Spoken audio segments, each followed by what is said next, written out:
buryo nta muntu uzongera kubura interineti.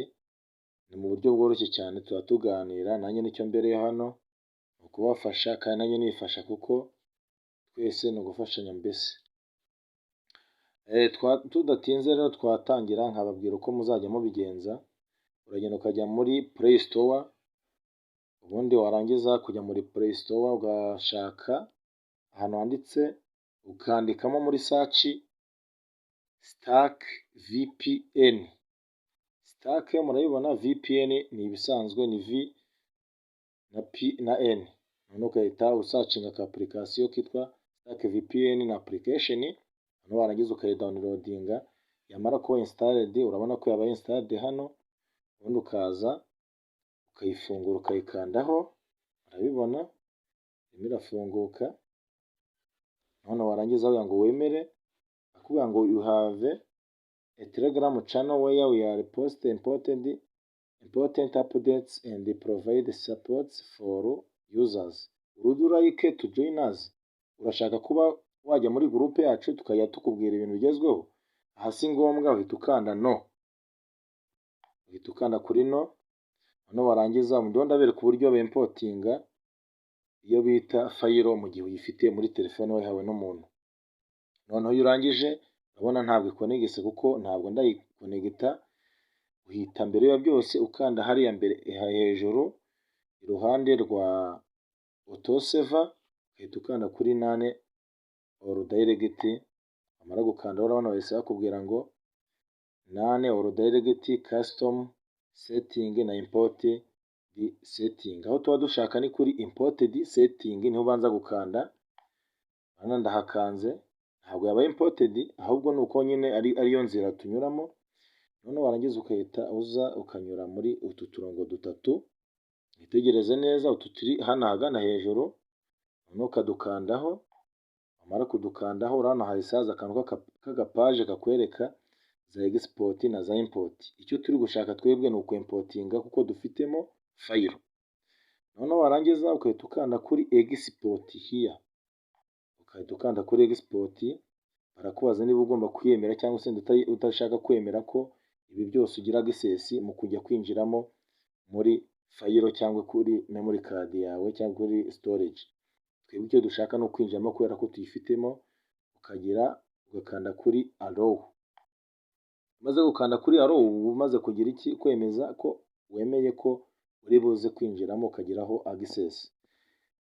Ubwo ngubwo ikindi gihita ukora, usubira inyuma ukavuga ati ko nabonye access, reka mpite nsubira kuri twa turongo dutatu, noneho mpite nza kuri export nanone kuko mfite access bayimpaye, dore ngiyi mpite ngenda ndebamo, mvuge nti se bayinyoherereje iyi fayiro kuri WhatsApp cyangwa bayinyohereje yenda kuri Bluetooth.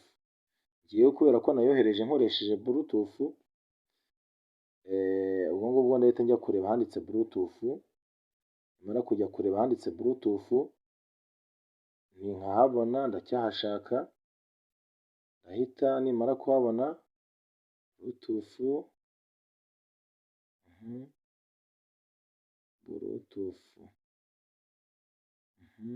ndacyashaka Bluetooth,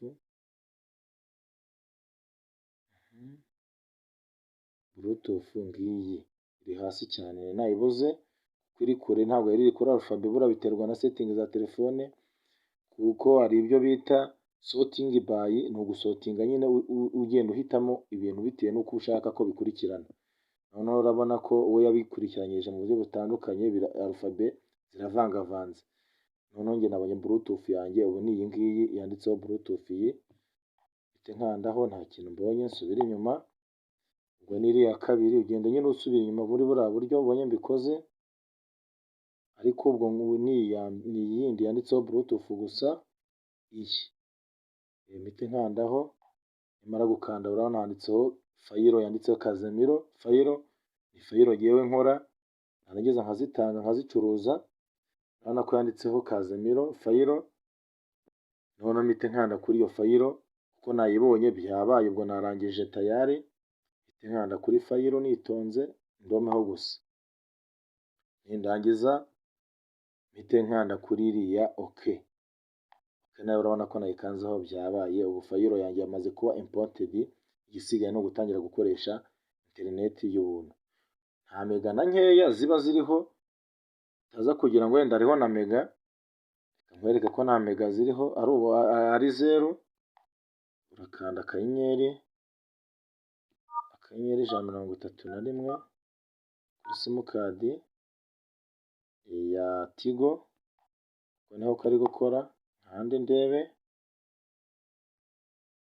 131, iyi ngiyi ni MTN, ubu ngubu nkanzeho kuko hariho bonasi ya megabayiti 97, murazibona.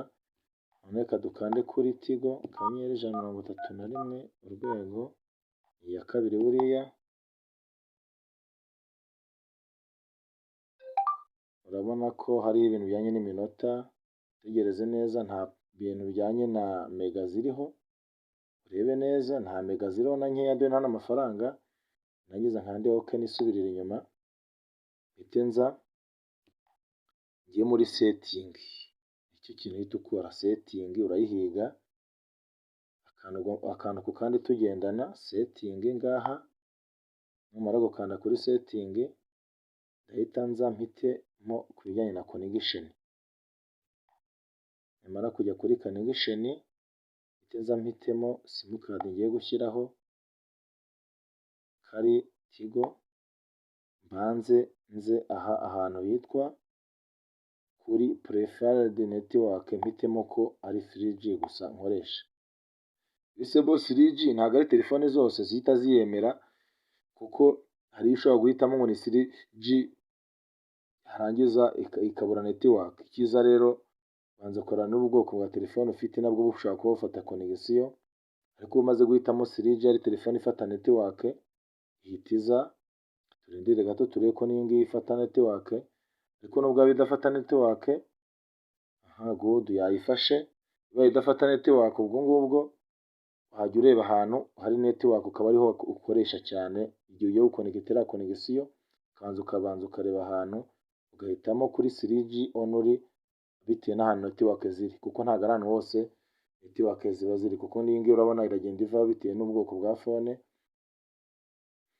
Ubundi noneho ubundi warangiza ugasubira inyuma, ukora 3G bahisemo,